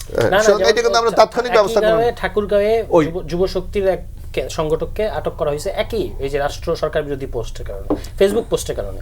তিনি কিন্তু এখনো জি। মানে আটক আছেন। ঠাকুরগাঁও ঘটনা এত কিছু হয়, আপনার শিক্ষা হয় না, আপনার কেন সরকার বিরোধী পড়তেন? বিগত দিনে দেখছেন তো, এরপরে সরকার বিরোধী পড়তেন। সেটা তাহলে ওই যে না, ওই সরকার তো এখন নাই, সুতরাং তাহলে এটা আইন করে মানে বলছি যে- মানে দিতে পারবে সরকার বিরোধী পড়তে? অবশ্যই পারবে না। গণতান্ত্রিক রাষ্ট্রে আপনি আপনার মতামত প্রকাশ কিছু করবেন। কিছু ক্ষেত্রে আবার অতিরিক্ত আমরা করে ফেলি, এটাও আমাদের স্বীকার করতে হবে যে সমালোচনা আমরা করতে পারবো, কিন্তু এমন সমালোচনা যে মানে আমার সমালোচনার কোনো নূর খানের কাছে ইয়ে এটাই থাকবে না। প্রশ্ন, আসলে মানে গঠনমূলক সমালোচনা আর একটা ব্যক্তিকে মিথ্যা প্রোপাগান্ডা, ওই দুইটা মিথ্যা প্রোপাগান্ডা দুইটাকে মিলানো যাবে না তো। তারপরেও বলবো এবং আপনি নূর ভাই, আরেকটা সংকট, আপনি যেটা আমরা যখন লোকাল পলিটিক্স করি, আমরা তো বুঝি হয়তো সেন্ট্রালি আপনি সাংবাদিকতা একটা নির্দিষ্ট নীতিমালা মেনটেন করে তারা চলে, কিন্তু লোকাল বা মফস্বলে ব্যক্তিগত সম্মানহানি, ব্যক্তিগত ক্ষতিগ্রস্ত করা, এইটা কিন্তু প্রতিনিয়ত চলে। সেখানে একটা আমরা তো মানুষ সবাই, সেখানে কিছু রিয়াক্ট হতেই পারে। এইটাও তবে কিন্তু আমাদের একটা যে বিবেচনা। পরিমাণ বিপুল সমর্থন নিয়ে আপনারা এসছেন, এটাকে ভয় পাওয়ার কোনো কারণ নাই। না, কারণ আমরা তো এগুলিকে তুচ্ছ পাশ কাটিয়ে যাওয়াটাই এখন সবচেয়ে জরুরি। কারণ ওই যে প্র্যাকটিসটা হয়ে গেছে না, দেখেন শেখ হাসিনার নামে কিছু বললে কিছু অতি উৎসাহী মানুষ ছিল সারা বাংলাদেশে, সম্পাদক, একটা পত্রিকার সম্পাদকের বিরুদ্ধে 300 মামলা করে ফেললো, 400 মামলা করে ফেললো। মানে ভয়াবহ, সেই দিকে যেন আমরা না যাই। কেন আমরা একটা উদাহরণ আমরা তো বলতে পারি। এই যে তারেক রহমান কবি নজরুলের মাজারে শহীদ হাদির কবরে একজন লোক কমেন্ট করছিল, জেল করছিল, উনি কিন্তু তাৎক্ষণিক হস্তক্ষেপ করে কিন্তু তার জামিনের ব্যবস্থা ঘোষণা, এবং উনি এটাকে ধিক্কার জানিয়েছে। এটা কেন হবে? একজন তো তার মতামত প্রকাশ করবেই। আমাকে সবাই পছন্দ করলে তো আমি আর মানুষ থাকবো না। দেখেন, এইটার পরেও কিন্তু ঘটনা ঘটে গেল, যেখানে আমরা দেখলাম মাননীয় প্রধানমন্ত্রী নিজে হস্তক্ষেপ করলেন মন্ত্রণালয়ে বসে, তাৎক্ষণিকভাবে একজন পুলিশ অফিসারকে। এটা নিয়েও অনেক কথা মানুষ বলে, জানি না কোনটা ঠিক। তবে এরপর তো ঘটনা ওই রকমই ঘটলো, ওইটা না ঘটলেও তো পারত। আমরা তো মনে করি যে আমাদের মানে আঘাত পেতে পেতে পেতে এমন একটা জায়গায় আমরা গেছি, আমাদের এখন স্বচ্ছতা খুব জরুরি দরকার। নূর ভাই, যখন আসলে এইটা হচ্ছে কি, ধরেন একটা দুইটা ব্যাপারকে তো আপনি নিয়ন্ত্রণ করে পারবেন। এখন রাষ্ট্রের যদি আসলে অভিমুখ হয় যে ক্ষমতা ওইটাই বললাম। কেন্দ্রীভূত করা, এটা রাষ্ট্রের কেন্দ্রে যদি ক্ষমতা কেন্দ্রীভূত হয়, তাহলে এর ছাপ আসলে এইটা যখন মাঠে যাইতে থাকে, এটার বিকৃতির পরিমাণ বাড়তে থাকে। এবং ভাই যেটা বলছে, মাঠ পর্যায়ে গিয়ে যেরকম সমালোচনা বিকৃতিতে দাঁড়ায়, সমালোচনা থাকে না, মানহানিকর বিকৃত একটা জায়গা দাঁড়ায়। এর প্রতিক্রিয়া যারা দেখায়, যাদের ক্ষমতা থাকে, তারা আসলে তখন আইন, আদালত, পুলিশ সমস্ত কিছুকে তার ব্যক্তিগত মান মর্যাদা রক্ষা করার একটা হাতিয়ার পরিণত করে। আমি মনে করি যে বাংলাদেশের রাজনীতির এই সংস্কৃতিটার পরিবর্তন তো লাগবে, অবশ্যই লাগবে। এই পরিবর্তনের নেতৃত্ব দেবে কে? এই পরিবর্তনের নেতৃত্ব দিতে হবে আপনাকে, কারণ মানুষ আপনাকে তো ভাই সরকারে বসেছে, আমাকে তো বসায়। আমরা তো চেষ্টা করে যাচ্ছি হাসান ভাই, এইটাই আমাদের স্টেপগুলি আপনি দেখেন। আপনি জানেন এবার আমরা যে প্রশ্নটা আমরা যে মেসেজটা দেওয়ার চেষ্টা না, করেছি, আমি এই জায়গায় এই প্রশ্নটা তুলিই নাই, কারণ আমি না বুঝছি এটা। এই যে দেখেন, আপনি এবার আমরা যে মেসেজটা আমাদের প্রাইম মিনিস্টার দেওয়ার চেষ্টা করেছেন, উনি বিরোধী দলের বাসায় কেউ কখনো যায় না, আমাদের না, দেশে হয় কি? খুবই নিশ্চিহ্ন ভালো। করে দাও। প্রশংসাও করছি আমরা হ্যাঁ, সবাই। আপনি এই এনসিবির নেতার বাসায় গেছে, গেছে, সাথে চরমনের বাসায় গেছে, এবং রাষ্ট্রের অনেকগুলি প্রোগ্রামে এই যারা বিরোধী দলকে কিন্তু কখনো দাওয়াতও করেন, এখন তাদেরকেও নিয়ে যায়। অর্থাৎ আমরা একটা নতুন কালচার তৈরি করতে চাচ্ছি। এই ক্ষেত্রে আমরা সবার সহযোগিতা চাই। হ্যাঁ, একটা সরকারের ভুল ভ্রান্তি হতে পারে, এটা অস্বীকার করি না, কারণ নানা স্টক হোল্ডার এখানে থাকে, এটা আপনারাও বোঝেন। কিন্তু সেই জায়গাটাকে মিনিমাইজ করে একটা জায়গায় এগিয়ে যাওয়াই কিন্তু একটা সরকারের জন্য সবচেয়ে বড় চ্যালেঞ্জ। আমরা আশা করি ইনশাল্লাহ আগামী দিনে এই চ্যালেঞ্জ আমরা উত্তরণ করতে পারবো। একই সঙ্গে তেলের বিষয়ে আমরা আসি, আমরা এটা একবারে আসলে তেল নিয়ে আমি একটা সোজা এক অল্প কথা বলি। তেল নিয়ে বাংলাদেশে কোনো সংকট নাই, তাহলে এই যে কিন্তু একটা অস্থিরতা আছে মানুষের মধ্যে। আপনাকে বলি, এই যেন আমি একটা ওই দিন যেন আমাদের ওই দিন বিদ্যুৎ মন্ত্রী সংসদে বলেছে, এই যে মাননীয় প্রধানমন্ত্রীর পাশে একটা ট্রাস্ট ফিলিং স্টেশন আছে। আপনি মার্চের ওই দিনে, মানে যে কোনো একটা তারিখের কথা উনি বলেছে, ওই দিনে ওখানে চাহিদা ছিল 16,000 লিটার, 16,000 কত লিটার জন্য। একই তারিখ 2026-এ ওখানে চাহিদা হলো 39,000 লিটার। তা আমাদের কি গাড়ির সংখ্যা কি রাতারাতি বেড়ে গেছে? অর্থাৎ মানুষের মধ্যে একটা অস্থিরতা আছে। এমনও দেখা গেছে যে একটা হুন্ডা 5 বার পর্যন্ত তৈল নেয়। এই একটা আরেকটা হলো যে আগে একটা মানুষের মধ্যে নিচে আমি যখন খুশি তখন যে তৈল দেবো, এখন মনে করে যে আমি তৈলটা পাই কিনা। এই জায়গা থেকে আমাদের বেরিয়ে আসবে, এবং সরকারের কাছ থেকে বারবার বলা হচ্ছে যে বাংলাদেশের তৈলের কিন্তু কোনো সংকট নেই। আমরা আশা করি এই সংকটটা তৈরি হবে। আজকে আপনি ঢাকা শহরে দেখেন, আমি তো অন্য যে কোনো তুলনায় আজকে ঢাকাতে গাড়ি, সর্বোচ্চ গাড়ি দেখেছি, বাড়ছে, গাড়ি বাড়তেছে। প্রচুর গাড়ি দেখেছি। মানে আমি আমার বাসা থেকে সংসদে গেলাম 1 ঘন্টা লাগছে, এখানে মিনিমাম 20 মিনিট বেশি লাগার কথা না, এত গাড়ি রাস্তায়। তাই তোল যদি না পায় তারা কিভাবে রাস্তায় এতগুলি গাড়ি চলছে? ব্যবসায়ীরা কিন্তু এটা বলছে না, ব্যবসায়ীরা বলছে যে এটা একটা দীর্ঘ না, এখানে একটা পদ্ধতিগত সংকট তৈরি হয়েছে, সেটা অস্বীকার করার সুযোগ নাই। ধরেন গভর্নমেন্ট এখন সিদ্ধান্ত নিয়েছে যেগুলো লিগ্যাল, যেমন আর পেট্রোল পাম্পগুলো তৈল সরবরাহ দিচ্ছে, কিন্তু আপনি জানেন যারা হয়তো ওই যেমন আমার এলাকায় সংকটটা হচ্ছে, যারা ট্রলারে মাছ ধরে সমুদ্রে, তাদের কিন্তু পেট্রোল পাম্পতে তারা নেয় না, তারা যে কোনোভাবে ম্যানেজ করে নিত। এখন গভর্নমেন্ট এখানে বলছে না, এটা যদি অন্যভাবে ম্যানেজ করতে গেলে বলা এটা ইলিগ্যালভাবে নেওয়া হচ্ছে। এইরকম পদ্ধতিগত কিছু সমস্যা হচ্ছে, এটা তো আপনি অস্বীকার করতে পারেন, এবং সেখানে অন্যভাবে তৈল দেওয়া হচ্ছে, ব্যবস্থা হচ্ছে। আমরা আশা করি খুব শীঘ্রই এটা কেটে যাবে। কারণ আপনি জানেন আজকে যদি সব আপনি মিডিয়াগুলো দেখেন যে মে মাস পর্যন্ত আমাদের তৈল মজুদ আছে, তো এখন হলো মাত্র এপ্রিল, আজকে 9 তারিখ। জি সরার তুষার, আসলে এই মজুদের বিষয়টি মানে মোশাররফ ভাই একরকম বলছে, কিন্তু ব্যবসায়ীরা কিন্তু ভিন্ন রকম বলছে যে এই যে মজুদটা এটা খুবই স্বল্প মজুদ। রাষ্ট্র হিসেবে যে মজুদের পরিমাণ থাকা উচিত, বিগত দিনে তো সেই সরকার মানে সেটা বাড়ানোর উদ্যোগ নেয়নি, নানা কারণে নেয়নি। মানে এখনো যদি এই মজুদ নিয়ে সন্তুষ্ট থাকতে হয়, তা বিষয়টা কি? না, এটা একেবারেই অ্যাকসেপ্টেবল না। এটাতে অবশ্য পুরোপুরি সরকারকে দেওয়া যাবে না, কারণ তারা তো মাত্র আসলো। কিন্তু ওভারঅল আমাদের যে বিপিসি প্রতিষ্ঠান কিংবা অন্যান্য যারা এই জ্বালানি তেলগুলো আনে এবং ডিস্ট্রিবিউট করে, আমাদের মজুদের সক্ষমতা সম্ভবত 1 মাসের কম। আনবিলিভেবল। আপনি আমাদের আশপাশের দক্ষিণ এশিয়ার রাষ্ট্রগুলো যদি দেখেন, সেখানে ভারতের সম্ভবত 3 মাসের কাছাকাছি। কোনো দেশ আছে এশিয়ার মধ্যে যাদের 7 মাস পর্যন্ত মজুদ করার সক্ষমতা আছে। তা আমাদের হয়তো 7 মাস আমরা হয়তো পারবো না, বাট অ্যাটলিস্ট আপনাকে তো 2.5 থেকে 3 মাসের একটা ব্যাকআপ রাখতে হবে। এবং এটা যদি আমরা এখন কি হচ্ছে, আমরা একটা প্রবলেম আসে আমাদের ঘাড়ে, আমরা অ্যাডহক ভিত্তিতে জোড়াতালি দেওয়ার চেষ্টা করি। কিন্তু আমরা যদি এখন থেকে না চিন্তা করি, এই যুদ্ধটা ধরেন কোনো একটা সময় এসে তো থামবে, বোঝা যাচ্ছে প্যাটার্ন দেখে, কিন্তু এরপরে আবারও এরকম সমস্যা আবারও আসবে, আবারও এরকম যুদ্ধ হবে। এই একই এই এরিয়াটাই হচ্ছে কনফ্লিক্ট রিডেন এরিয়া, এবং এখান থেকে দুর্ভাগ্যজনক হচ্ছে এখান থেকে আপনি তেলের জন্য এই অঞ্চলের জন্য উপরেই নির্ভরশীল। তাহলে আপনাকে তো এই মজুদ সক্ষমতা বাড়াতে হবে, এটা ছাড়া আমাদের কোনো উপায় নাই। কারণ বাংলাদেশে যে একটা গ্রোয়িং ইকোনমি, পপুলেশন বাড়ছে, এখানে দ্রুত নগরায়ন হচ্ছে, ফলে যানবাহন বাড়ছে, আপনার জ্বালানি তেলের চাহিদা প্রতিদিন বাড়ছে। এখন দেখেন বিপিসির একটু সমালোচনা করি, আমি একটু দেখতেছিলাম, এমনিতে এইসব বিষয়তে খুব বেশি খোঁজখবর নেই না, কিন্তু এই ঘটনার পরে একটু বোঝার চেষ্টা করছিলাম যে আসলে ঘটনা কি। এই যে একদিকে সরকার বলতেছে, ভাইও বললেন যে পর্যাপ্ত মজুদ আছে আমাদের কাছে, অন্যদিকে দেখতেছি লাইন বেড়ে যাচ্ছে, এই দুটো একসাথে কিভাবে হয়? এবং এটা একদিন 8-10 দিন মানুষ প্যানিক থাকবে, বুঝলাম প্রায় 1 মাসের বেশি হয়েছে না যে এরকম একই অবস্থা, একই রকম প্যানিক। তার মানে ঘটনা এখানে শুধু এটুকু না, আরও কোনো ব্যাপার এর ভেতরে আছে। যেমন ইতিমধ্যে আপনি জানেন যে আপনারাও রিপোর্ট করেছেন, কালোবাজারে তেল বিক্রি হচ্ছে, পাচার হচ্ছে, চোরাচালান হচ্ছে, এগুলো কিন্তু হয়ে যাচ্ছে। এবং এটা যে কোনো মানে কাণ্ডজ্ঞান সম্পন্ন মানুষ বাংলাদেশে বুঝবে যে এটার সাথে রাজনৈতিক সিন্ডিকেট ছাড়া, রাজনৈতিক পৃষ্ঠপোষকতা ছাড়া এবং প্রশাসনিক এক ধরনের আঁতাত ছাড়া কোনোদিন বাংলাদেশে আপনি এই কালো বাজারে তেল বিক্রি হবে কিংবা চোরাচালান হবে, পাচার হবে, এটা সম্ভব না। এবং বিপিসি এই ক্ষেত্রে তারা নাকি একটা লাভজনক প্রতিষ্ঠান, এবং আসলেও তারা লাভজনক প্রতিষ্ঠান। সরকার কিন্তু এখানে আমার ধারণা একটু ভুল তথ্য দিচ্ছে, তারা কিন্তু ভর্তুকি দিচ্ছে না। তো বললো না যে দিনে আমরা 167 কোটি টাকা ভর্তুকি দিচ্ছি, এটা কিন্তু লাভজনক, যে বিপিসি যে লাভজনক সেখান থেকে এখন তারা খরচ করছে, এটা কিন্তু ঠিক সেই অর্থে ভর্তুকি না। কিন্তু হ্যাঁ, এটা অবশ্যই দিনের পর দিন এভাবে চলতে পারে না। এখন বিপিসির এই লাভটা কোথায় খরচ হয়?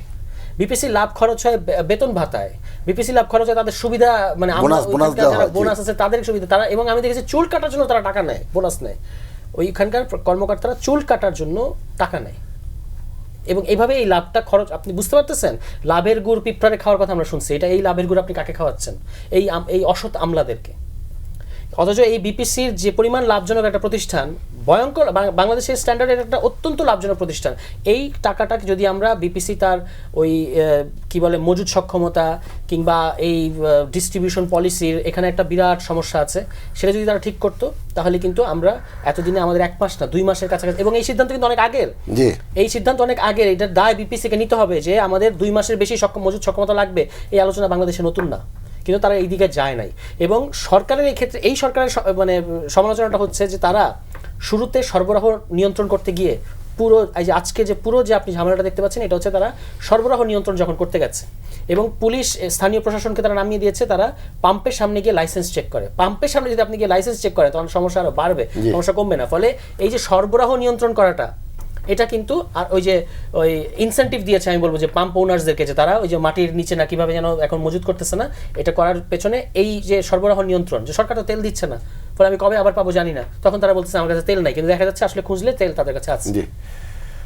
আলোচনা শেষের দিকে অ্যাডভোকেট হাসনাত কাইয়ুম, আসলে এই যুদ্ধ তো আসলে আমরা, আমাদের কোনো দায় নাই, তারপরে সেটার প্রভাব আমাদের উপর এসে পড়েছে। তেলের সমস্যা হয়তো সমাধান হয়ে যাবে, কিন্তু এর যে দীর্ঘমেয়াদী প্রভাব খাদ্যসহ সামাজিক নিরাপত্তায়, এটা আসলে মোকাবেলা কীভাবে হবে?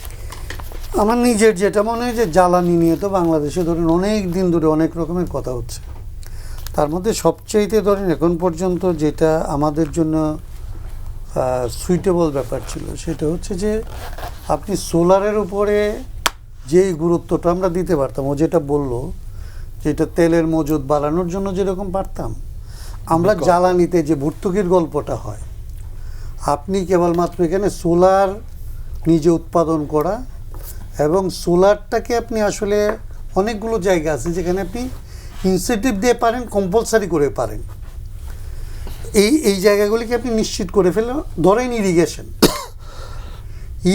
নিয়ে আপনার তো কোনো দুশ্চিন্তা করার কোনো কারণই থাকে না, কারণ আপনি সোলার এনাফ, মানে এটার জন্য এরকম কোনো মানে বড় রকমের কোনো স্থাপনা লাগে না, বড় কোনো ইনভেস্টমেন্ট লাগে না। কিন্তু আপনি গিয়ে দেখেন যে সমস্ত ইরিগেশন এখন প্রায় হচ্ছে বিদ্যুতের উপর নির্ভরশীল অথবা ডিজেলের উপর। তো এইটা বন্ধ করার জন্য তো আমি যেটা মনে করি যে একদিক থেকে যেমন আমার মজুদ বাড়ানোর দরকার, তার চেয়ে তো অনেক বেশি পরিমাণে বাড়ানো দরকার হচ্ছে সোলারটার আসলে উৎপাদনের জায়গাটাকে। কারণ এইটাতে আপনি, এইটা হচ্ছে আপনার নিজস্ব প্রাকৃতিক অল্টারনেটিভ, এইখানে আপনি যাই ইনভেস্ট করেন সেটা আপনার স্থায়ীভাবে থেকে যাবে। কারণ দুনিয়াতে তেল নিয়ে এই ইরান যুদ্ধের যদি আসলে, এটা আমি ওর সাথে একমত, ইরান যুদ্ধ যদি আপাতত কোনো কারণে থামে, এই জায়গাটার মধ্যেই ঘুরে ফিরে তেল এবং তেলের উপরে নিয়ন্ত্রণ নিয়ে অনেক রকমের ঝামেলা থাকবে। এবং আমরা আজকে যে দামে তেল কিনতেছি আপনি নিশ্চিত থাকেন তেলের বাজার এখানে থাকবে না। কিন্তু আমার যদি সোলার উৎপাদন করার জায়গা থাকে এবং আমি যদি সোলারটাকে আসলে প্রায়োরিটাইজ করতে পারি, তাইলে কিন্তু এটা আমার জাতীয় সক্ষমতাটা বাড়ায়।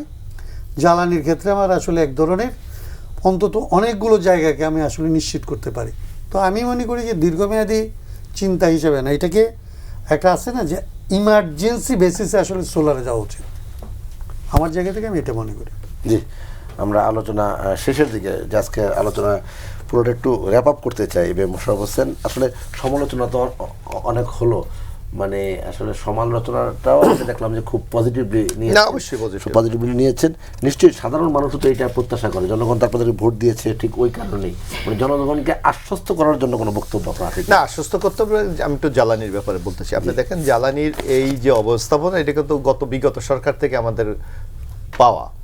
আপনি নিশ্চয়ই মনে থাকার কথা যে আওয়ামী লীগের আমলে কিন্তু একটা বাহাবা নিত যে এই হাতি জিরো আপনার 2600 মেগাওয়াট বিদ্যুৎ, 26,000 মেগাওয়াট বিদ্যুৎ উৎপাদন করে কিন্তু উৎসব করেছিল।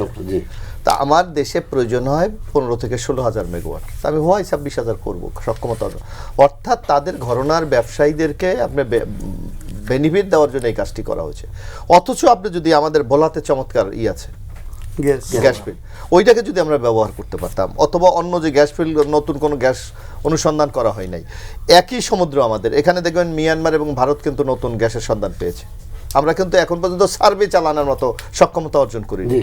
এই সবগুলো বিষয় যদি নতুন সরকার, আমার মনে হয় অলরেডি আমরা একটা সুখবর দেখলাম যে ভোলায় ব্রিজের মাধ্যমে ওই গ্যাসকে যাতে অন্য শহরে, অন্য জায়গায় নিয়ে যাওয়া যায় একটা ব্যবস্থা করছে। এটা যদি হয় ইনশাল্লাহ একটা চমৎকার হবে। আর পাশাপাশি আমাদের যে গ্যাস খুব এগুলোকে রেনোভেশন করে আরও যাতে আমরা উৎপাদন বাড়াতে পারি সেইটা। আর হাসনাত ভাই চমৎকার বলেছে সোলার, কিন্তু আমি যতদূর জানি যে বাইরের আপনার যারা ইনভেস্টর, এরা কয়লার উপরে ইন্টারেস্ট, এরা সোলারের উপর তো ইন্টারেস্ট না। এই সব জায়গাও আমাদের জোর দিতে হবে। এবিএম মোশাররফ হোসেন, নূর খান, অ্যাডভোকেট হাসনাত কাইয়ুম এবং সারওয়ার তুষার, চারজনকে ধন্যবাদ জানাচ্ছি। সুপ্রিয় দর্শক, আপনারা যারা এতক্ষণ বিএসআরএম গণতন্ত্র এখন অনুষ্ঠানে দেখছিলেন, আপনাদেরকেও ধন্যবাদ ও কৃতজ্ঞতা জানিয়ে আজকের অনুষ্ঠান এখানে শেষ করছি। সবাই ভালো থাকবেন, সুস্থ থাকবেন, আল্লাহ হাফিজ।